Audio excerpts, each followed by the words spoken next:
আসন্ন পবিত্র ঈদুল আজহা উদযাপন উপলক্ষে র্যাব-৫ রাজশাহী মহানগরী এবং দায়িত্বাধীন এলাকায় সর্বোচ্চ সতর্কতা ও নিরাপত্তা ব্যবস্থা গ্রহণ করেছে।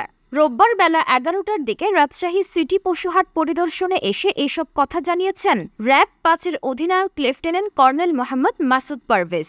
তিনি বলেছেন, রাজশাহী মহানগরীতে স্থাপিত কোরবানি উপলক্ষে সমান হাটেই বিশেষ নজরদারি ও নিরাপত্তা ব্যবস্থা গ্রহণ করা হয়েছে, যাতে করে জনসাধারণ নির্বিঘ্নে কোরবানি পশু ক্রয় বিক্রয় করতে পারে। পশু ক্রয় বিক্রয়কারী কর্তৃক জাল টাকা আদান প্রদান বন্ধে গোয়েন্দা নজরদারি বৃদ্ধি সহ টাকা শনাক্তকারী মেশিন স্থাপন ও ব্যবস্থা করা হয়েছে, যাতে কাউকে দুর্ভোগে পোহাতে না হয়। পাশাপাশি নগরের বড় হাটগুলোতে বর্তমানে গরম আবহাওয়া ও জনসাধারণের কথা মাথায় রেখে র্যাব প্রাথমিক চিকিৎসার ব্যবস্থা রেখেছে। তিনি আরও বলেছেন, ঈদ উপলক্ষে ঘরমুখো মানুষের সঠিকভাবে এবং নিরাপদে নিজ নিজ গন্তব্য পৌঁছানো এবং ঈদের ছুটি শেষে সুষ্ঠুভাবে নিজ নিজ কর্মস্থলে ফিরে যাওয়া নিশ্চিত করতে অন্যান্য আইন শৃঙ্খলা বাহিনীর পাশাপাশি র্যাব সর্বদা তৎপর।